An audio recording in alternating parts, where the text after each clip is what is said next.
It's early morning. You step onto the porch with a handful of seeds. And for a second, nothing happens. The feeder just swings gently in the breeze. A single sparrow sits on the fence line, totally still, watching you. Not eating, not moving, just watching. You toss the seed anyway. You smile, kind of out of habit, that familiar way that feels automatic by now. And the sparrow still doesn't move. Somewhere above you, up in the thin branches of the oak tree, something shifts. A small sound. A single chirp, clipped short, almost like a warning. You'd normally ignore it, you know? Most people do. But this morning, for reasons you can't quite explain, you actually notice. You notice that the yard feels different, quieter than it has any right to be. Almost like it's watching you back. And here's the part people miss. What you don't know yet, what almost no one ever stops to think about, is that the birds in your yard have already made a decision about you. And honestly, they made it before you even opened the back door. At first, that sounds way too strange to even consider. Birds have brains the size of a fingertip. Surely they aren't reading us. Surely the seed is the only thing that actually matters, right? But researchers who spend years out there observing backyard flocks keep running into something odd. The exact same yard, the exact same feeder, the exact same expensive seed. And yet, some houses build thriving, trusting flocks within weeks. While next door, someone doing everything seemingly right gets ghosted for months. They aren't just reacting to the food.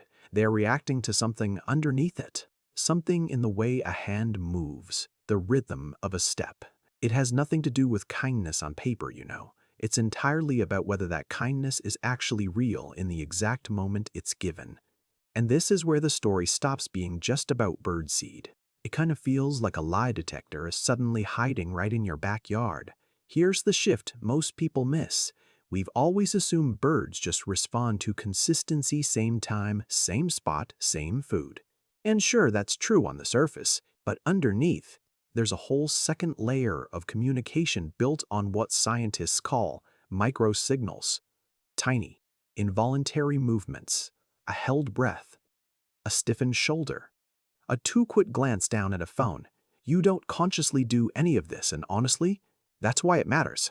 Small songbirds process visual information at a speed that honestly dwarfs our own. What looks like total stillness to you is actually a flood of tiny motion to them, a twitch at the corner of your mouth, a shift in your weight, the exact second your attention drifts away. Their eyes are built to catch predators mid-lunge in a fraction of a second. So naturally, they catch you too. When you fill that feeder while mentally somewhere else, half distracted, just going through the motions, the birds don't see a food provider. They see a mismatch. A hand extended with food, but a body broadcasting distraction, or worse, total indifference. And mismatch in the animal world has always meant one thing: something is off. Proceed with caution. Now push a little deeper here, because the story isn't finished yet. It isn't just about a single moment of insincerity being caught. It's about the pattern. Birds visiting a feeder regularly are basically building a behavioral profile of you.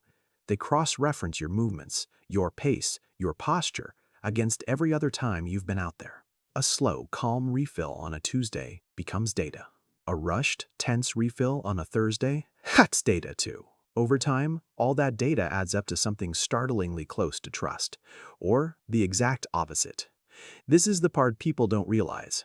It explains why some backyards feel totally alive with birdsong chickadees landing right near you, cardinals holding their ground as you walk past, and why other yards with the exact same feeders and the exact same seed just stay eerily still.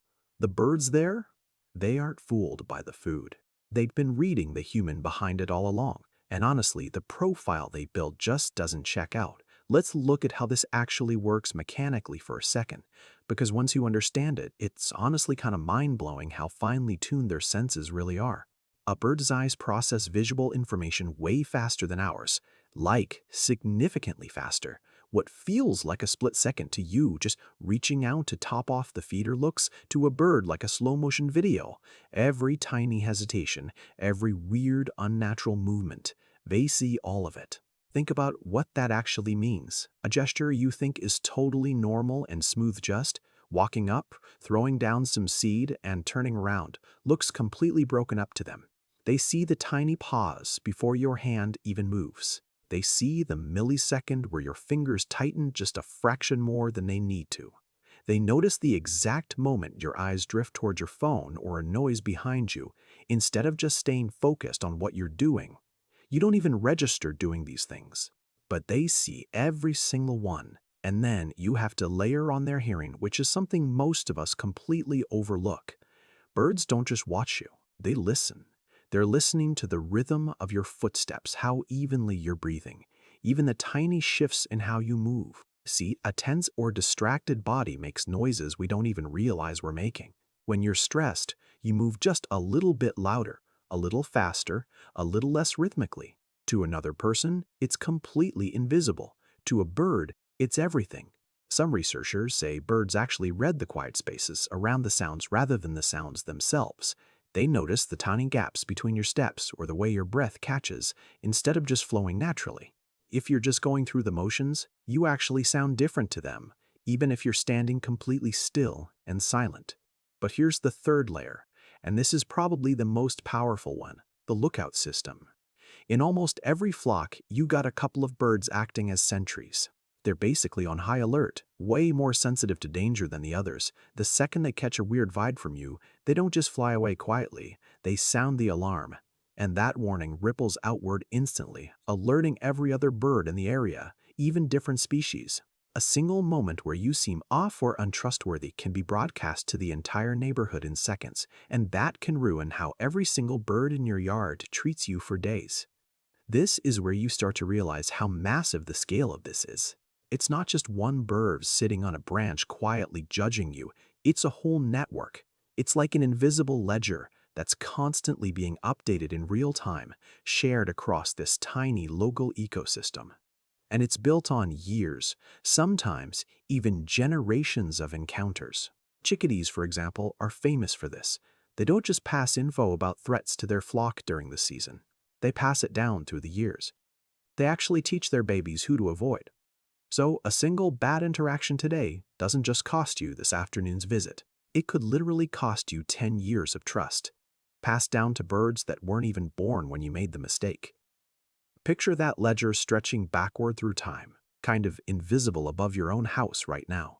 Every fence post, every low branch, every gutter edge, at some point, it's hosted a small witness to how you actually move through your own yard.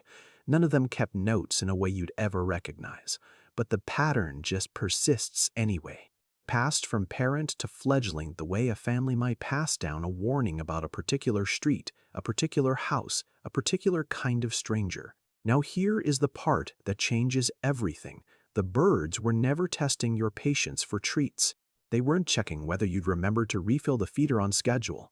They were testing something way more fundamental, whether your outward behavior matched your internal state, whether the calm you displayed was a performance or a truth. And honestly, this isn't really about birds at all. It's a mirror.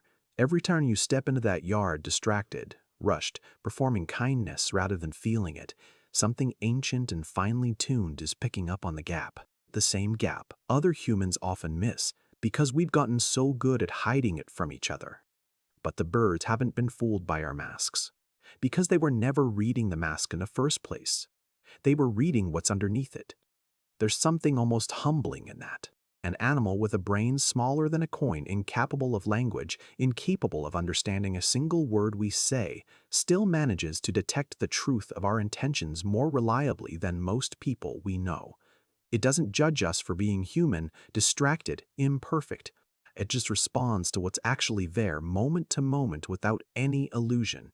We spend so much of our lives learning how to seem a certain way, calm in meetings we're dreading, warm toward people we resent, patient when we're anything but.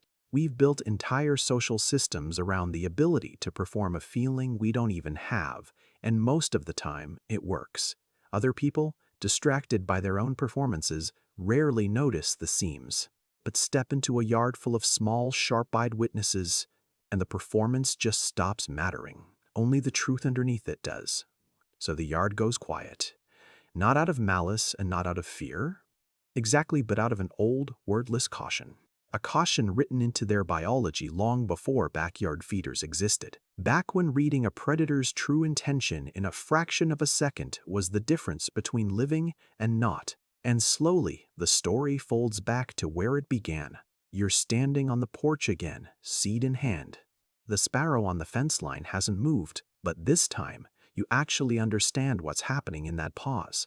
You slow your breathing, you let your shoulders drop without forcing it. You stop performing calm, and instead, you become calm, if only for the length of one held moment. And the sparrow tilts its head the way they do when something new is being registered. Then, without ceremony, it drops from the fence and lands 3 feet from where you're standing. Not because you gave it more food, not because you're doing the routine correctly, but because, for once, the outside matched the inside. And something ancient in that small bird's mind quietly noted the difference. Above you, the branches shift again. A different sound, this time looser, unhurried. Not a warning. Something closer to an all clear. You'll walk back inside in a minute, and the moment will pass the way small moments always do. But the yard won't be quite the same to you now. Because somewhere in the back of your mind, you'll know that every time you step outside, something is reading you. Not your face, not your words, but the truth sitting just beneath them. So the next time you fill a feeder or walk past a nesting tree or pause under a branch where something small and sharp-eyed is watching, ask yourself what it might already know about you. And maybe in the comments tell us, has a bird ever looked at you like it could see straight through?